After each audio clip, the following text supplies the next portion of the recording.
when we read the last and final revelation of the glorious Quran, when I say this life is a test for the hereafter, what are the guidelines of this test? If you read Surah Al-Asr, chapter number 103, it is called as Rahe-Nijat, the path to salvation, the path to Jannah. It says in Surah Al-Asr, chapter number 103, verse number 1 to 3, Wal Asr. By the token of time, Allah is taking the oath of time. Innal insana lafi khusr. Verily man is in a state of loss. Illa alladhina amanu. Except those who have faith. Amilu salihati. Those who have righteous deed. Watawasaw bil haqq. Those who invite people to truth, do dawah. Watawasaw bil sabr. Those who invite people to patience and perseverance. So according to Surah Al-Asr, man is in khasara. Every human being will go to hell.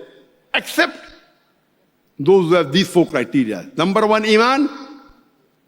Number two, amal salihat, righteous deed. Number one, faith.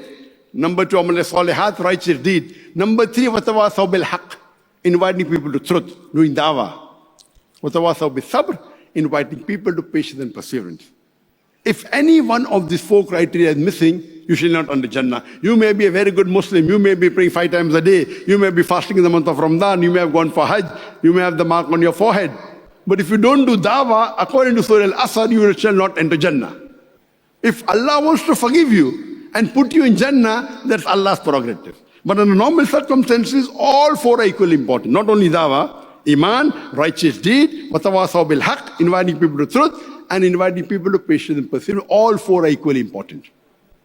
According to Imam Shafi, may Allah have mercy on him, he said that if Surah Al-Asr alone was revealed for humanity, it would have been sufficient for guidance. Imagine the great Imam, if Surah Al-Asr was revealed alone, not the full Quran, only Surah Al-Asr, 3 verses. It is the second shortest surah in the Quran. If this was revealed alone, it would have been sufficient for hidayah, for guidance for humanity. There was a person, a Jewish beggar, at the time of Hafiz ibn Hajar Asqalani. And we know from the books of history that Hafiz ibn Hajar Asqalani, he was a judge and he was quite affluent and rich. So this poor Jewish man goes and asks him that, I heard that your prophet said that this dunya, this world, for the believers is a prison and for the unbelievers it is paradise. How can you justify, I'm a beggar, my clothes are torn, you are such a rich man, you are a Muslim, I am a non-Muslim. How can this world be a paradise for me and a prison for you? Hafiz ibn Hajar Asqalani, he replied, and the hadith that the Jewish beggar quoted is from Sahih Muslim, volume number 7, hadith number 7417. And Hafiz ibn Hajar Asqalani, may Allah have mercy on him, he said that the Muslim knows that in the next life he's going to get Jannah.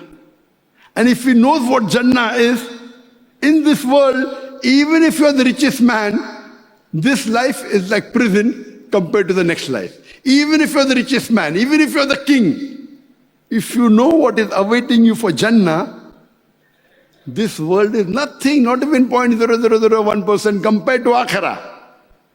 That's the reason those who truly know Islam, what they want to go to Jannah fast.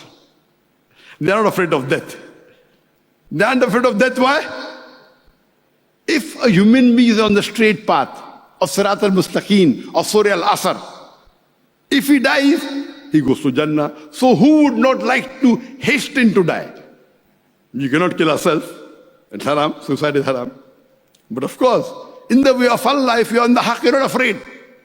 You aren't afraid of anyone if you're on the haqq. A true Muslim, if he's on the haqq, he's not afraid of death.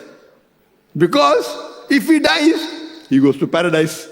Even if he's the richest man in the world, even if he's 10 times richer than Bill Gates, Elon Musk, and Jeff Bezos, all, nothing.